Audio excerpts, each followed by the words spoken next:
São 8 horas da noite de uma quarta-feira, semana praticamente encerrada. Ou não, sejam todos muito bem-vindos, eu sou a Andresa Baroni e esse é o canal Surtando em Causa Própria. Eu agradeço muito a todos vocês se tomarem um tempinho do seu dia para me assistir por aqui. Hoje a gente vai fazer um vídeo um pouco diferente, na verdade bastante diferente do que a gente geralmente faz aqui no canal. Em vez de falar sobre direitos de propriedade intelectual, como marcas, patentes, direitos autorais, etc., a gente vai falar dos direitos dos animais. Sim, do direito dessas coisas lindas que todo mundo ama, ou pelo menos deveria amar. Porque quem não gosta de bicho, a gente tem que desconfiar, né? Enfim, eu tô fazendo esse vídeo a pedidos de uma pessoa super especial, que no caso é o meu pai. Então, pai, tá aqui a encomenda. E se vocês também quiserem que eu fale de algum assunto específico relacionado a direito, é só deixar um comentário aqui que eu faço. E falando nisso, antes da gente passar pro vídeo em si, para entender quais são os direitos que a lei brasileira garante aos animais e quais são os deveres que a lei impõe pra gente no cuidado deles, eu vou pedir para que vocês já deixem o like agora no comecinho do vídeo, que é super importante para mim. Vou pedir também que vocês se inscrevam no canal, porque não custa nada e me ajuda muito. Ativem o sininho de notificações para não perder nenhum vídeo e principalmente comentem e compartilhem esse vídeo com todo mundo que vocês conhecem para que esse canal possa crescer. Bora lá? Pessoas e animais sempre conviveram. Desde que a espécie humana existe, a gente tem contato direto com animais. E, no geral, a relação da gente com eles, historicamente, é bem diferente dependendo da espécie. Tem animais com os quais a gente convive e trata como família, como os cães, gatos e outros animais de estimação. Animais que ajudam no trabalho, como cavalos, bois, burros. Animais de competição, animais que usamos como alimentos, animais selvagens, etc. O fato é que, independentemente da relação que a gente tenha com os animais, hoje, pelo menos no Brasil, é consenso que deva existir um respeito da nossa parte em relação a eles. Aliás, mais do que consenso, isso é bom senso, né?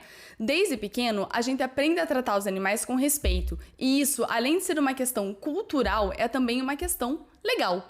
A lei brasileira impõe que toda pessoa respeite e cuide dos animais, independentemente da espécie, e proíbe qualquer tipo de maltrato. Mas o que a lei fala especificamente? Bom, a primeira lei brasileira a tratar da proteção aos animais foi o decreto número 16.590 de 1924. Esse decreto regulamentava o que eram chamadas de casas de diversões públicas e proibia a realização de atividades que causassem qualquer tipo de sofrimento a animais, como corridas de touro e novilhos, rinha de galo e de canários, entre outras. Ou seja, a base legal da proteção a animais já existe no Brasil há praticamente 100 anos e a coisa evoluiu muito de lá para cá. O que é algo natural, já que a maneira como nós enxergamos e entendemos a nossa relação com os animais também evoluiu muito, seja em relação aos nossos pets, seja em relação a animais selvagens e até mesmo animais que a gente acaba consumindo. Mas enfim, voltando para a história, em 1934, a gente tem a publicação do decreto número 26.645, que estabelecia pela primeira vez no Brasil medidas de proteção a animais. Dentre essas medidas estavam a imposição de multa e prisão para quem maltratasse animais ou impusesse a eles qualquer tipo de castigo, multa e prisão para quem matasse um animal sem comprovar que isso tenha sido feito em legítima defesa, além de tornar obrigatório o uso de equipamentos de segurança, vamos dizer assim, para animais de carga e de tração, entre outras medidas. 6 anos mais tarde, em 1941, a Lei de Contravenções Penais de número 3.688 tornou crime os atos de abandonar animais de tiro, de carga ou de corrida, irritar um animal a ponto de colocar em risco outras pessoas e conduzir animais em vias públicas a ponto também de colocar em risco a segurança alheia. A pena para todos esses crimes é a mesma: prisão de entre 10 dias e 2 meses ou multa. Além disso, a Lei de Contravenções Penais tornou crime os atos de tratar um animal com crueldade, submetê-lo a trabalho excessivo e permitir que o animal tenha alguma experiência dolorosa ou cruel. A pena para esses crimes também é a prisão e o tempo dela aumenta se esses atos forem feitos para exibição ou espetáculo público. Até porque você maltratar um animal por qualquer motivo que seja já é uma coisa horrível. Agora, fazer isso para que outras pessoas se divirtam, pelo amor de Deus, né? Cadeia é realmente o mínimo. E é importante a gente falar aqui que, diferente dos 2 primeiros decretos que a gente citou antes, a lei de contravenções penais continua válida, ou seja, todos esses atos que ela prevê contra os animais ainda são considerados crime. Mas isso não significa que a legislação brasileira sobre o assunto parou por aí. Muito pelo contrário, conforme a sociedade foi evoluindo, a lei foi ficando mais forte. E foi assim que, em 1988, a atual Constituição Federal determinou que é obrigação do poder público e do povo como um todo defender e proteger o meio ambiente. E, por conta disso, o poder público é obrigado a proteger tanto a flora como a fauna no Brasil, proibindo práticas que possam levar à extinção de espécies de animais ou que submetam qualquer animal à crueldade. Porém, no mesmo artigo que impõe a proteção aos animais, que é o artigo 225, a Constituição também diz que não são consideradas cruéis as práticas esportivas que envolvam animais, desde que essas práticas sejam manifestações culturais e que elas sejam regulamentadas para garantir o bem-estar dos animais envolvidos. É o caso das vaquejadas, por exemplo, que há muitos anos são alvo de ações judiciais sobre a constitucionalidade ou não desses eventos. Esse assunto, inclusive, está sendo julgado pelo STF, que deve decidir ainda esse ano se as vaquejadas vão continuar sendo legais ou se elas vão passar a ser proibidas. Enfim, gente, esse assunto em especial rende muita conversa por envolver 2 temas super sensíveis. De um lado, a gente tem uma manifestação cultural muito antiga e muito importante para uma região do país. E de outro, a gente tem os direitos dos animais que devem ser protegidos e respeitados. Não vou dar minha opinião pessoal aqui para evitar polêmicas, mas pelo assunto do vídeo eu acho que fica meio claro. De qualquer jeito, esse rolo todo da vaquejada já renderia um vídeo próprio. Enfim, vamos voltar para o assunto do vídeo, que é o que interessa.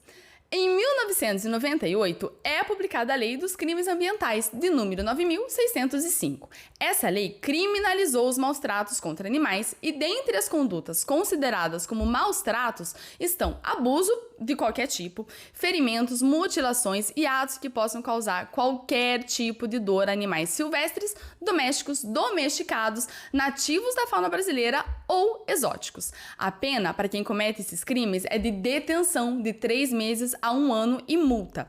Em 2020, uma nova lei, chamada de Lei Sanção, aumentou essa pena para reclusão de 2 a 5 anos quando os crimes forem cometidos contra cães e gatos. Além de todas essas leis que a gente já viu aqui, ainda existem outras que tratam da proteção e do respeito a animais no geral, como o Código de Pesca, a Lei de Proteção à Fauna, a Lei de Vivissecção, que, para quem não sabe, é basicamente a realização de experimentos cirúrgicos em animais vivos, a Lei dos Jardins Zoológicos, além de leis municipais e estaduais sobre o tema, em especial para a proteção de animais de tração e de carga. Uma coisa também que é legal a gente deixar claro é que, no caso de maus tratos a animais, o entendimento majoritário é o de que quem tem que buscar a proteção deles no judiciário é um humano, ou seja, o animal não vai poder se autorrepresentar em uma ação judicial. Ele não vai poder processar alguém, pelo menos não por enquanto. E por que isso? Porque, segundo o Código Civil, animais não são considerados sujeitos de direito. Só nós, seres humanos, seríamos sujeitos de direito, e isso não significa de forma alguma que todos esses direitos que a gente viu aqui não possam ser buscados, ou que os crimes contra animais são menos importantes. Significa só que quem tem que garantir que a lei seja aplicada e que os animais sejam respeitados como eles merecem, somos nós, seres humanos.